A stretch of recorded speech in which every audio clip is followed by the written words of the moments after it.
Hello everyone, welcome to my YouTube channel.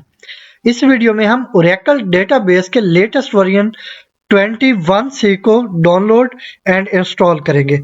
तो यहाँ पे मैंने गूगल क्रोम ओपन किया है। आप जो भी क्रोम यूज कर रहे हैं वो आप ओपन करेंगे और सर्च बार में टाइप करेंगे download Oracle database express edition. ठीक है, और इसके बाद यहाँ पे आप स्क्रॉल करें तो ये www.oracle.com, यहाँ पे ये सबसे पहला ऑप्शन है हमारे पास, ओरेकल डेटाबेस एक्सप्रेस एडिशन। और इसको आप ओपन कर लेंगे ओरेकल डेटाबेस को, और इसमें फर्दर कुछ लिंक प्रोवाइड किए गए हैं। तो हमने ये सबसे पहला जो लिंक है इस पर क्लिक करना है। ये है Oracle database 21C express edition for Windows 64। ठीक है, इसके बाद आप लिनक्स या कोई और ऑपरेटिंग सिस्टम यूज कर रहे हैं तो उसके अकॉर्डिंग आप लिंक पे क्लिक करेंगे। तो मेरे पास विंडोज है तो यहाँ पे मैं इस पे क्लिक करूंगा जो सबसे पहला लिंक है।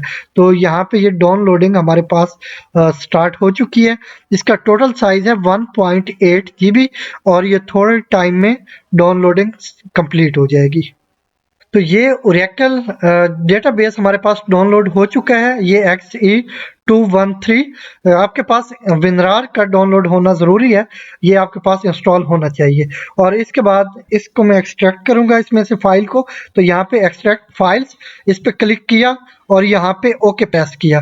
तो ये अभी थोड़ी देर में ये हमारे पास यहाँ पे एक्सट्रैक्ट हो चुकी हैं फाइल्स इस फोल्डर में। तो ये फाइल्स एक्सट्रैक्ट हो चुकी हैं एक फोल्डर के अंदर। इस फोल्डर को मैं ओपन कर लेता हूं। तो यहाँ पे हमारे पास ये सेटअप का ऑप्शन है। ठीक है, इस पे हम डबल क्लिक कर लेते हैं और इसके साथ ही हमारा सेटअप स्टार्ट हो जाएगा। तो यस करता हूं मैं, और इसके बाद यहाँ पे ये इंस्टॉलेशन स्टार्ट हो चुकी है। तो हम थोड़ा वेट करते हैं। इसके बाद ये यहाँ पे इंस्टॉलेशन के लिए हम यहाँ पे नेक्स्ट प्रेस करेंगे और यहाँ पे एक्सेप्ट करेंगे टर्म्स एंड कंडीशंस को, और इसके बाद फिर से नेक्स्ट प्रेस करेंगे। और यहाँ पे ये पाथ दिखाया गया है कि किस जगह पे जाके किस फोल्डर में ये जो फाइल है इसकी ओरेकल डेटाबेस की जो फाइल्स हैं वो कहाँ पे जाके इंस्टॉल होंगी। तो ये सी है जो बाय डिफॉल्ट है, आप चाहें तो इसको यहाँ से चेंज कर सकते हैं। तो मैं यहाँ पे नेक्स्ट प्रेस करूंगा और यहाँ पे हमने पासवर्ड एंटर करना है। किसके लिए? यहाँ पे जो यूजर है वो नेम होंगे ये सिस्टम एंड पीडीबी एडमिन। ठीक है, तो आपने यहाँ पे पासवर्ड एंटर करना है और जहाँ पे ये यूजर नेम हम डिमांड करेंगे आगे जाके वहां पे हमने इनमें से कोई भी देना है। वैसे हम यहाँ पे अमूमन सिस्टम एंटर करते हैं। ठीक है, अच्छा, तो यहाँ पे हमने पासवर्ड देना है, अपनी मर्जी से कोई भी दे सकते हैं। तो यहाँ पे मैं एंटर करूंगा। ये मैंने पासवर्ड एंटर कर लिया। यहाँ पे भी मैं एंटर कर लेता हूँ पासवर्ड। तो यहाँ पे एंटर किया और यहाँ पे हमने कंफर्म कर लिया। इसके बाद नेक्स्ट प्रेस करेंगे और यहाँ पे फिर से मैं इसको इंस्टॉल बटन प्रेस कर दूंगा। अब यहाँ से ये थोड़ा टाइम लेगा, ये टाइम कंज्यूमिंग है। तो यहाँ पे एक और विंडो, छोटी सी विंडो है, ये ओपन हो चुकी है। तो यहाँ पे भी कुछ पैकेजेस इंस्टॉल हो रहे हैं। तो इस पे आपने कुछ भी नहीं करना, मतलब कोई भी बटन आपने प्रेस नहीं करना। तो ये खुद ही कंप्लीट हो जाएगी और उसके बाद जैसे ही ये सारे पैकेजेस कंप्लीट हो जाएंगे उसके बाद ये खुद से ही क्लोज हो जाएगी। ठीक है, इसमें आपने कुछ नहीं करना, जस्ट आपने वेट करना है और इसके क्लोज हो जाने के बाद ये प्रोसेस कंप्लीट होगा। तो आपने जब तक ये कंप्लीट नहीं होता वेट करना होगा, और वेट करने के बाद मैं आपको फर्दर बताऊंगा जहाँ पे कुछ आपको वर्क या एक्शन करना है तो वो मैं साथ में आपको एक्सप्लेन कर दूंगा। तो यहाँ पे हमारा प्रोसेस कंप्लीट हो चुका है। तो अब आपने क्या करना है कि ये जो विंडो हमारे सामने है इसका आपने एक स्क्रीनशॉट लेके अपने पास सेव कर लेना है, क्योंकि इसमें हमें चंद इंपॉर्टेंट चीज़ें प्रोवाइड की गई हैं, जैसा कि लोकल होस्ट है और इसके बाद ये लोकल होस्ट और इसके बाद नेम है और इसके बाद ये एचटीटीपी एक और लोकल होस्ट है। ठीक है, तो ये आपको यूज़ करने होंगे आगे चल के, और इसके बाद आपने यहाँ से इसको फिनिश कर देना है। ठीक है, तो यहाँ पे हमारा ये सेटअप कंप्लीट हो चुका है। मैं इसको क्लोज कर देता हूँ और इसके बाद इसको भी क्लोज कर देता हूँ और चलते हैं यहाँ पे हम सर्च बार में। यहाँ से हमने सर्च करना है, ये आ चुका है मेरे सामने। अगर ये ना आ रहा हो तो आपने SQL प्लस सर्च कर लेना है और इसके बाद एंटर प्रेस करना है। यहाँ पे ये इसको ओपन कर लेना है। तो इसको ओपन करने के बाद यहाँ पे आपने यूजर नेम देना है। तो यूजर नेम मैंने आपको बताया था सिस्टम या सिस आप दे सकते हैं। तो मैंने यहाँ पे सिस्टम एंटर किया, यहाँ पे पासवर्ड एंटर करना है, तो मैंने पासवर्ड एंटर कर लिया। यहाँ पे डॉट्स वगैरह आपको शो नहीं होंगे, आपने एंटर कर देना है जो भी आपका पासवर्ड था जो आपने वहाँ पे एंटर किया था। इसके बाद एंटर प्रेस करना है, तो यहाँ पे सक्सेसफुल लॉगिन, तो आगे टाइम वगैरह बताया गया है। तो इसके बाद अब क्या करना है, अभी तक हमारे पास डेटाबेस में कोई भी टेबल नहीं है, तो सबसे पहले हमने एक टेबल क्रिएट कर लेना है डेटाबेस के अंदर। तो उसके लिए हम हमारे पास यहाँ पे क्वेरी है क्रिएट टेबल, और इसके बाद टेबल नेम आप दे दें, मैं यहाँ पे दे देता हूँ स्टूडेंट, और इसके बाद अब इसके कॉलम्स, ठीक है, ये टेबल हो गया। टेबल में एक हम रो बनाएंगे, तो आप मल्टीपल रोज भी बना सकते हैं, हम अभी के लिए एक रो बनाएंगे और उसमें फर्दर आप जितने कॉलम्स चाहें वो आप क्रिएट कर सकते हैं, ठीक है। तो यहाँ पे ये स्टूडेंट टेबल का नेम हो गया, और इसमें कॉलम्स जो होंगे, सॉरी, हाँ जी, कॉलम उनके नेम हमने एंटर करने होंगे। तो सबसे पहले मैं कर लेता हूँ एस आई डी, मतलब स्टूडेंट आईडी, और इसकी टाइप क्या है, नंबर, ठीक है। और इसका साइज कितना होना चाहिए, मैं 5 दे देता हूँ, आप अपनी मर्जी से जितना रिक्वायर्ड साइज हो वो आप एंटर कर सकते हैं।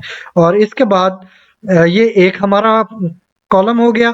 इसके बाद एक और कॉलम हम क्रिएट कर लेते हैं, तो उसका नेम मैं रख लेता हूँ एस नेम, मतलब स्टूडेंट नेम, और इसकी टाइप ये 4 वैर 4, सॉरी, वैर 4, ठीक है। और इसके बाद इसका साइज भी आप डिफाइन करेंगे, तो मैं कर लेता हूँ इसका 10 साइज, ठीक है। और आपको जितना रिक्वायर्ड हो वो आप इसका साइज यहाँ पे एंटर कर सकते हैं। इसके बाद ये सेकंड क्लोजिंग होगी यहाँ वाली, और इसके बाद यहाँ पे सेमीकोलन, आप चाहें तो कॉमा के बाद यहाँ पे कॉमा यूज करेंगे, और इसके बाद एक और कॉलम या मल्टीपल कॉलम्स आप क्रिएट कर सकते हैं। यहाँ पे मैंने एंटर प्रेस किया तो टेबल क्रिएटेड, तो हमने इस तरह टेबल क्रिएट कर लिया। अब हम देखते हैं कि टेबल में क्या क्या चीजें हैं। तो ऑफ कोर्स यही एस आई डी और एस नेम होगा, मैं यहाँ पे चेक कर लेता हूँ इसको। ये डिस्क्राइब आप चाहें तो पूरा एंटर कर सकते हैं, या आप जस्ट डेस्क भी एंटर कर सकते हैं, ठीक है। इसके बाद स्टूडेंट, क्योंकि हमारे टेबल का नाम स्टूडेंट है, तो यहाँ पे एंटर प्रेस किया तो ये हमारे सामने आ चुका है, ठीक है। यहाँ पे देख लें, ये एस आई डी, ये रो है हमारे पास, ये एस आई डी, और इसकी टाइप नंबर, और ये सेकंड कॉलम होगा। यहाँ पे तो हमें ये 2 रोज नजर आ रही है ना, लेकिन ये इनफैक्ट एक ही रो है, और ये इसके कॉलम्स हैं। ये आगे चल के मैं फर्दर आपको एक्सप्लेन कर दूंगा। तो इसके बाद ये एस नेम है, सेकंड जो हमारा कॉलम है, और इसकी टाइप यहाँ पे डिफाइन कर दी गई है। तो अब हमने क्या करना है, ये जो हमारा टेबल क्रिएट हुआ है और इसमें जो हमने कॉलम्स क्रिएट किए हैं, इनमें कोई वैल्यू इंसर्ट करते हैं। तो उसके लिए हमारे पास क्वेरी है इंसर्ट इनटू, और इसके बाद जो हमारा टेबल का नेम है वो हम यहाँ पे डिफाइन करेंगे। तो टेबल नेम था हमारे पास स्टूडेंट, और इसके बाद इसकी वैल्यूज, मतलब वैल्यूज वो हैं जो कॉलम्स में हमने वैल्यूज एंटर करनी है। तो फर्स्ट हमारे पास क्या है, एस आई डी, तो उसकी टाइप नंबर है, तो यहाँ पे हम एक आईडी या रोल नंबर हम यहाँ पे एंटर करते हैं 1 2 3, और कॉमा के साथ सेपरेट करके अब जो सेकंड कॉलम है हमारा एस नेम का, उसमें कोई वैल्यू इंसर्ट करनी है। तो सेकंड हम कर लेते हैं अहमद, ठीक है, अहमद, आप कोई भी नेम इंसर्ट कर सकते हैं। इसके बाद लास्ट में हम सेमीकोलन यूज करेंगे, और यहाँ पे सॉरी एक मिस्टेक मैं कर रहा हूँ, यहाँ पे मैं इसको दोबारा लिखता हूँ, टाइप करता हूँ। तो यहाँ पे जो आपकी कैरेक्टर होगा या स्ट्रिंग होगी, उसको आप सिंगल या डबल कॉमा में टाइप करेंगे, ठीक है। मैं यहाँ पे सिंगल कॉमा टाइप कर रहा हूँ, अहमद। अगर ये नहीं करेंगे तो आपको एरर मिलेगा फिर। तो यहाँ पे अब मैं इसके पैरेंथेसिस, क्लोजिंग पैरेंथेसिस और सेमीकोलन यूज करूंगा, ठीक है। अगर आपकी न्यूमेरिक वैल्यू है तो उसके लिए आपको कोई भी कॉमा यूज करने की जरूरत नहीं है, लेकिन अगर आपके पास स्ट्रिंग या कैरेक्टर्स हैं तो उनके लिए आपको कॉमा यूज करना होगा। इसके बाद मैंने सेमीकोलन यूज किया और एंटर प्रेस कर दिया। अब यहाँ पे हमें मिल चुका है रिस्पॉन्स 1 रो क्रिएटेड। अब हम देखते हैं कि हमारे पास कौन सा डाटा है, तो हम यहाँ पे कर लेते हैं सिलेक्ट स्टैटिक, इसका मतलब है सिलेक्ट ऑल, ठीक है। इस सिलेक्ट का मतलब है ऑल। अगर आपने किसी स्पेसिफिक कॉलम को यहाँ पे शो करवाना हो तो आप उस कॉलम का नेम एंटर करेंगे। तो मैं सबको जितना भी डाटा हमारे पास सबको यहाँ पे शो करवाना चाहता हूँ, तो इसके लिए मैंने ये स्टैटिक यूज किया है, जिसका मतलब है सिलेक्ट ऑल फ्रॉम स्टूडेंट। ठीक है, ये जो हमारे टेबल का नेम था, एंटर प्रेस किया तो यहाँ पे देख लें ये SID एक कॉलम था हमारे पास, उसमें आ चुका है रोल नंबर जो हमने एंटर किया अभी 1 2 3, और सेकंड कॉलम हमारे पास है ये वाला एस नेम, और इसमें वैल्यू आ चुकी है अहमद।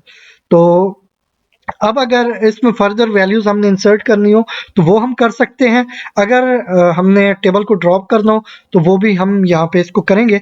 तो हम ऐसा करते हैं कि हम एक ऐसी क्वेरी टाइप करते हैं यहाँ पे जिसमें से इनमें से एक स्पेसिफिक कॉलम डिस्प्ले हो, मतलब हम चाहते हैं कि सिर्फ नेम डिस्प्ले हो, साथ में इसकी जो आईडी दी गई है ये डिस्प्ले ना हो।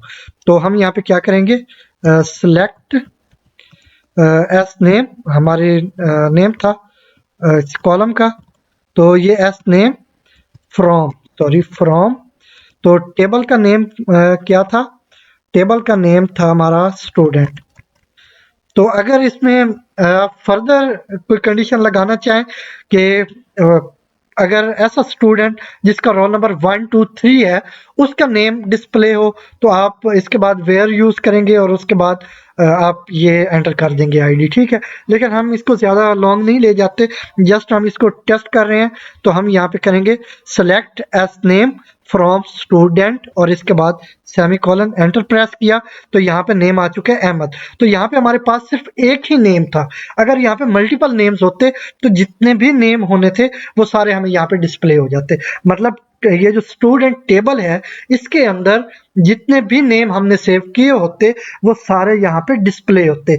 अभी के लिए हमारे पास सिर्फ एक ही नेम है, इसलिए सिर्फ एक ही नेम अहमद हमें डिस्प्ले हो रहा है।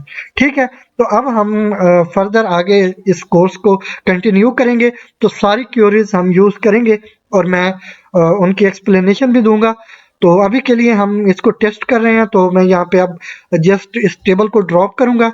तो हम ड्रॉप करते हैं टेबल को, तो यहाँ पे हमारे पास उसके लिए क्वेरी है ड्रॉप टेबल, और इसके बाद जो टेबल नेम है वो हम टाइप करेंगे स्टूडेंट। ठीक है, और एंटर प्रेस करेंगे तो टेबल ड्रॉप। अब हमारे पास कोई भी टेबल नहीं है, तो हम चेक कर लेते हैं। तो उसके लिए हम यहाँ पे फिर से करेंगे डिस्क्राइब टेबल, तो डिस्क्राइब हमारे टेबल का नेम था स्टूडेंट। अब एरर होगा क्योंकि हमारे पास मौजूद नहीं है, तो यहाँ पे देख लें एरर है, और एरर क्या है, object student does not exist. तो ये हमारे पास अब मौजूद ही नहीं है डेटाबेस में स्टूडेंट टेबल। तो ये थी हमारी आज की वीडियो जिसमें हमने ओरेकल डेटाबेस का लेटेस्ट वर्जन जो है 21 से उसको डाउनलोड किया और सेटअप किया, और इसके बाद हमने इसको टेस्ट भी किया है। आई होप ये वीडियो आपको अच्छी लगी होगी। अगर वीडियो पसंद आई हो तो लाइक एंड शेयर करें और हमारे YouTube चैनल को सब्सक्राइब करें।